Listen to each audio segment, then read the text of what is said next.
ដឹងខ្លួនឯងច្បាំងមិនណាឈោងចាប់ជីវ៉ា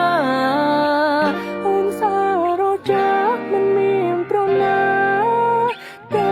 ដល់មកទៀតស្មារតីអរស្រីអូនសឹកទួកោមេឃអូនជាតួឯកអូនសំខាន់នៅក្នុងឋានញាកវេអាយរូបអូនគ្មានដូចតែមកចេះតែជាងតែអូននេះទេអូនលឺតែចូលចិត្តតែមកដួងចាន